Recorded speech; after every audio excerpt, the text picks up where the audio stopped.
Let's build something. Ciao. Right, so today what I want to talk about is tank calibers and the different reasons why you'd want a different caliber and why you might not always just want to go for the biggest one you can. Now, I've got varying sizes here because I don't have a huge set. I've gifted quite a lot of the ones I've made. But here we've got something called a Panzer II, German tank used in World War II.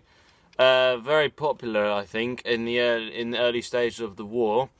And it's got two guns here. It's got a cannon, 20mm cannon. That was I think semi-automatic, depending on how fast you pull the trigger. Then it's also got a I think it's Maschinengewehr 34.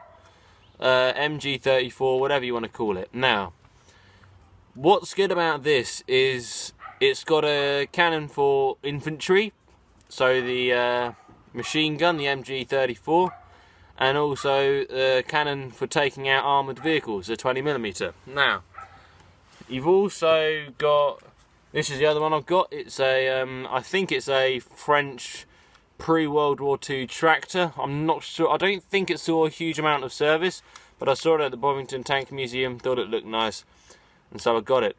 But this, I think, has a similar system where it's got I think it's got two machine guns here. I'm not sure what type the French use, so I can tell you, but yeah, I'm sure I could put something at the end of this. But it's got two, I think, machine guns. I'm not sure it's got a cannon, but a lot of machine guns had a armor-piercing round and then a normal factory infantry round. So you'd have either one gun or one type of magazine for taking out armoured vehicles, and it would be specialised for penetrating armour, and then one that is, most of the time it was just normal ammunition that didn't need it to be specialised for any sort of penetrative uses. Now, those are the two with two cannons. This is one that I made myself. I think the cannon unscrews, there we go. Not really modelled anything, just used what I could to make it. Dowels, bit of wood, some plywood to make the wheels, you know, whatever. This one, let's just say 76mm cannon. There's a difference, but one of the two. I'll get onto the difference in just a minute. Now, here's the final one I've got. This big mama jum. I got this when I was, I'll have to say maybe 10 around that time. That's just a little thing that my friend made. This is much more modern tank. You can, so I think this is a Challenger, if my memory serves me correctly. However, I cannot find it from. If anyone does know, do drop it down in the comments. But you can see this has got one primary cannon. And these, I think, at least in the modern military, if you are 2,000 meters away, if the crosshair is on you, it will hit, guaranteed. That's the advancements they've gotten onto. Now, this is a lot more advanced than those two, but another thing that these a lot more modern tanks is they have a machine gun for ranging. So they will fire a couple shots, and the gun will be elevated at a certain amount, and depending on whether it hits or not, you can tell how far away it is. So if it's at this amount, let's say, it's firing up that way, and it hits, then they're 2,000 meters away. Then you can go up and down, whatever, just to get the rough distance. Right, so in the video, what I'm talking about is, at least in the modern military, as far as I can find out, completely wrong. Chances are you would not use a coaxial machine gun to range, mainly because the bullets are going at a different velocity, They have different weights, and so they'll be affected by the wind more or less. And so chances are, if you use that for ranging or for seeing if there's a target, chances are the main armament, your cannon, would go completely off trajectory and off point. There's a lot more options and a lot better options that you can use. For example, just looking up here, you can use binoculars, range finders that all of the crew would have equipped. Mainly the commander would be who you relied on for the ranging, and so that's at least how you do it in the modern military. If anyone has any more information, please do tell me. I'm always looking to be corrected. I'd hate to be I'd hate to have the wrong information. Thank you. And then obviously using much finer adjustments. But yeah, there we go. That's also a modern tank. Now, the main thing I wanted to talk about is, let's say in World War II, while you might have two different tanks, for example, the Panzer II, and let's say you had a much bigger tank, let's say Tiger 1, to really stretch it out. This can be the same with, let's say this. Let's say this is a lot smaller than a bit smaller than a Tiger 1. This will probably be a better reference. Let's say this has got a 75mm cannon, and the Tiger 1, which has I think it's a crack howitzer 88mm, an adapted anti-armor cannon. Now, when you have an extremely powerful cannon with a really powerful bullet, sometimes it's been documented that the bullet goes through the front and straight out the back. Now, there's pros and cons to this. Number one, I'll start with the pros. The pros is, chances are it disables a tank in one shot, no fuss needed. And it's also very good for breaking morale, because if a giant hole has just been shot through your tank, chances are you'll be scared shitless. And then you might also be going over to your friends, don't fuck with the Tiger, it's got a giant 88mm cannon, look at the hole it's just done in my tank. That's just one of the pros. Another one is, you need to store less ammunition. However, on the flip side of that, the ammunition is also bigger, heavier and more expensive. So chances are you'll need more fuel for less shots.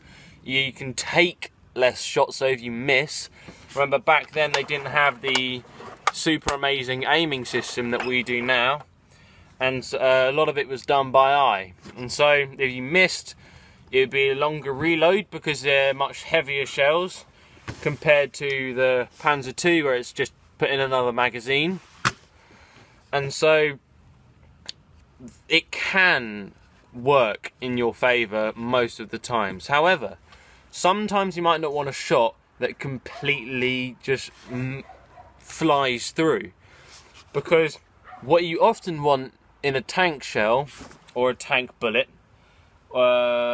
what else? What other words? I don't know, but you get the gist.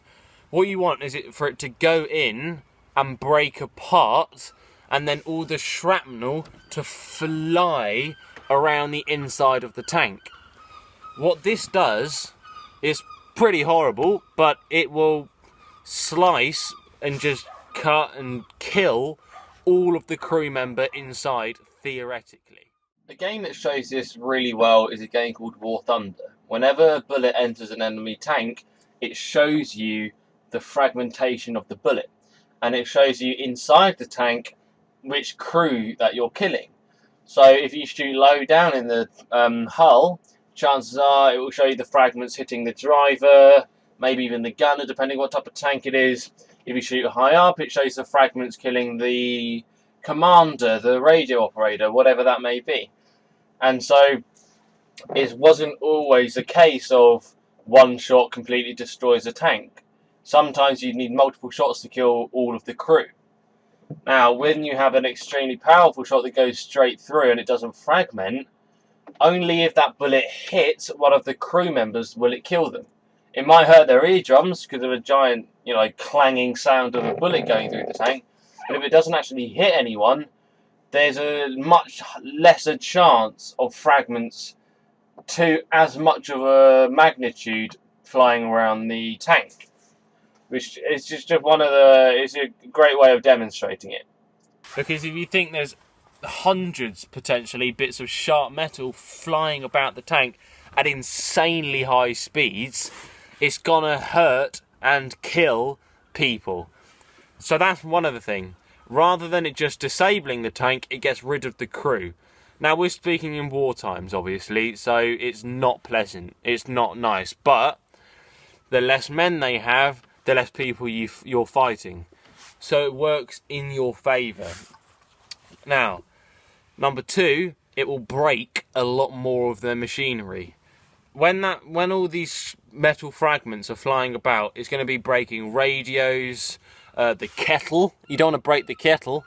It will be breaking all sorts of stuff inside the tank. So even if they do survive, they can't recover as much of the tank. Furthermore, if you win the battle, this is a con. This is a con. If you win the battle and you have a completely obliterated tank, especially if it's a new tank that they've come out with, when you have the entire insides completely obliterated, it makes it a lot harder to research. And so, when you're trying to find out what works and what doesn't work against these tanks, to the best of your ability, it's a lot harder to assess them. Because obviously everything's broken, you don't know how stuff works. It might also not be a brand spanking new tank, but it might be some technology they're using. Maybe it's a new radio, new sight system. Maybe it's a new thermal sight that they're experimenting with. Whatever. Chances are, when there's a million flying fragments around, they're going to get broken. However, when you have one very powerful bullet that goes in through one side, bang out the other, chances are it will disable that tank, and it will most likely break the engine, what will be at the back. So if you manage to get a shot that goes from here through, that will most likely break the engine, the fuel, maybe even set fire to it. Now, if it sets fire to it, same problem as before, because that will most likely destroy most of the tank. However, if it just breaks if it just goes through, breaks what it does, then if the crew evacuate and they can't still get the tank running, what that means is you have a much cleaner product at the end to research, and you have a lot more stuff that's still intact, a lot more technology. And so earlier on in the war, you wouldn't want to completely obliterate a tank because you don't know what the enemy has. You want to research to get as much intel as possible. Now, that being said, one of the issues in tank combat a lot of the time is if someone has a new tank, let's say the Germans, they can have an extremely well-made tank, right? And so, if you want to find out what it is, you have to choose. Do you want a gun that, number one, kills them and gets them out of the way, especially when you're very close in a very tense combat? Do you want to completely obliterate the tank, just keep going? Or do you want to risk it, try and take precision shots just to take out the engine and then research? These are just a couple of thoughts that I've had. Tell me what you think. If you disagree, tell me. But personally, I think the biggest caliber, not always the best. Right, just for a little bit of clarification, since I said I'd talk about the 75 and 76mm cannons. In the American and British Army, or the Allied forces, there was one main cannon being used, the 75mm. And there was new ammunition that had started to come out. However, this was designed for a 76mm barrel. And so, for example, there was the very well-known Sherman tank and all of its variations, and it started using. It had a 75mm cannon, and so what they developed was, I think, called the Firefly, and the Firefly had a 76mm cannon which could fit this new ammunition. Same along with other tanks, I think, called the M18 Hellcat. That was a very famous one of the fastest tanks ever made in World War II. And with, I think, yeah, fastest tank to ever use the Christie suspension. Christie, something like that. But the 76mm bullet was a lot more effective at penetrating armour. And with the new German tanks, such as the Panther, that had come out, and I think a bit later the Tigers, they started to come. They needed more penetrative ability. As far as I'm concerned, don't take this for gospel, because I may be completely wrong. If I am wrong, please do pick me up on it. I want to learn as much as I can, and if I'm wrong, I want to correct it. Lost track. Anyway, yeah. So they could fit this new ammunition, and they could actually penetrate this armour. So it's not actually to do with it being a bigger bullet, necessarily. It's just, I think it was a different type of bullet. Because it's not always the size of a bullet that causes it to be more effective. You can have a smaller bullet, but if it's shaped well, if it's designed for penetrating, then it will be a lot more effective, rather than just imagine shooting a big brick. It's not going to do anything unless it's specifically shaped. I think you get the gist. If I missed out anything, if I haven't clarified anything that you want clarification on, ask in the comments. I will read everything. Just tell me. I'm very forgetful, because none of this is scripted or written down. I just put on the camera with an idea and start rolling. Thank you for watching. Love you all.